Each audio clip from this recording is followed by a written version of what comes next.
এর মধ্যেই বন্ধুরা উনি নির্বাচনে যোগ দিলেন, দেশের হয়ে নির্বাচন শুরু করলেন এবং সেই নির্বাচনে উনি একটা এমপি হয়ে গেলেন এবং তার দেখা দেখি মিস্টার সাকিব আল হাসান উনিও সেই পথে চলে গেলেন। ওয়েলকাম টু দ্য ক্রীড়ার দুনিয়া। তো বন্ধুরা, আমি যে টাইটেল এবং থাম্বনেল দিয়েছি আপনারা হয়তো দেখেই আমার উপরে নাখুশ হয়ে গিয়েছেন, কিন্তু আমি ভিডিওর শেষ পর্যন্ত থাকেন, আমি প্রমাণ করে দিব কিভাবে এই 4-5 পঞ্চপাণ্ডব আমাদের ক্রিকেটটাকে ধ্বংস করে দিয়েছে, কিভাবে এই 5 পঞ্চপাণ্ডব আমাদের ক্রিকেটের পুরা স্তম্ভটাকে ধ্বংস করে দিচ্ছে। এবারে সেই বিষয়টা আমি আপনাদের কাছে ব্যাখ্যা করব। বন্ধুরা, বাংলাদেশের সিনিয়র প্লেয়ারগুলো দেশের ক্রিকেটকে কিভাবে ক্ষতিগ্রস্ত করতেছে তার পুরা প্রমাণ আমি আপনাদের কাছে দেব। তো বন্ধুরা, চলেন ভিডিওটা শুরু করা যাক। বন্ধুরা, আমরা যদি বলি যে বাংলাদেশের ক্রিকেটে পঞ্চপাণ্ডবের ক্ষতির শিকার বা পঞ্চপাণ্ডবের প্রভাবের শিকার হচ্ছেন প্রথমত মেহেদী হাসান মিরাজ। এই মেহেদী হাসান মিরাজ কীভাবে ক্লাউন হয়ে গিয়েছেন বন্ধুরা, কীভাবে ক্লাউনের মতো নগদের টিভিসি করে বেড়াচ্ছেন তা আমরা টিভিতে দেখতে পাচ্ছি, ইউটিউবে দেখতে পাচ্ছি, ফেসবুকে দেখতে পাচ্ছি বন্ধুরা।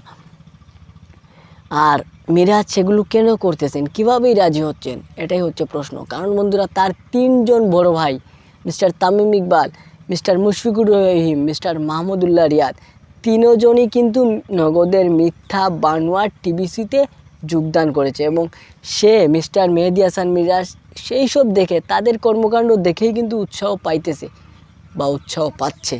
বড় ভাইরা যেহেতু করতেছে তাহলে উনি করলে কী দোষ বলেন, কী দোষ?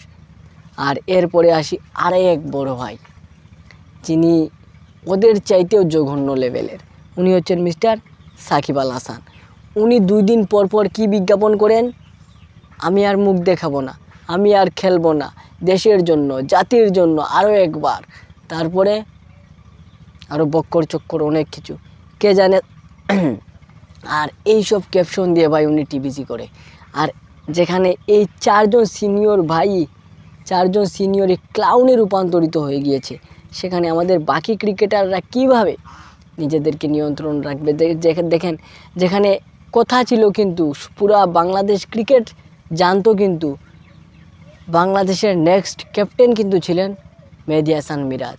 একমাত্র এই যে তামিমের সাথে একটা বিজ্ঞাপন করলেন নগদের নাকি কিসের, যে ভাই দুনিয়া তো গুল, ওই দিক থেকে তুই আজকে ওই দিকে, আমি তো ক্রিকেট খেলি না, মানে কোন লেভেলের ভাই রে ভাই, এত হিউমিলিয়েটিং, এত জঘন্য কাজকর্ম ওরা করে বেড়াচ্ছে। তারপর বন্ধুরা, আমি আসি এরপরে আমাদের পঞ্চপাণ্ডবের মাথা, যিনি মিস্টার মাশরাফি বিন মর্তুজা 2019 সালে বিশ্বকাপ খেলেছিলেন। উনার জায়গায় সাকিব আল হাসান এত ভালো পারফরমেন্স করেছিল, তারপরেও ভাই দেশে সাকিব আল হাসান এত নাম করতে পারে নাই, দেশের মানুষের কাছে সাকিব আল হাসান এত আকর্ষণ তৈরি করতে পারে নাই যতটা আকর্ষণ মাশরাফির জন্য ছিল। আর এরপর আমাদের মিস্টার মাশরাফি এর মধ্যেই বন্ধুরা উনি নির্বাচনে যোগ দিলেন, দেশের হয়ে নির্বাচন শুরু করলেন এবং সেই নির্বাচনে উনি একটা এমপি হয়ে গেলেন এবং তার দেখা দেখি মিস্টার সাকিব আল হাসান উনিও সেই পথে চলে গেলেন। এখন ক্রিকেট আগে না রাজনীতি আগে, ক্রিকেট চালাবেন না রাজনীতি চালাবেন, 2জনের ক্যারিয়ারের অবস্থা এখন ভয়ানক। তাই আমি আপনাদের কাছে আশা করি প্রমাণ করতে পেরেছি এই 5জন পঞ্চপাণ্ডবই দেশের ক্রিকেটকে গুলি করে ফিনিশ করে দিচ্ছে। আমার সাথে একমত হলে কমেন্টে জানিয়ে দিবেন, ভালো লাগলে লাইক দিবেন। আজকের মতো বিদায়, আসসালামু আলাইকুম।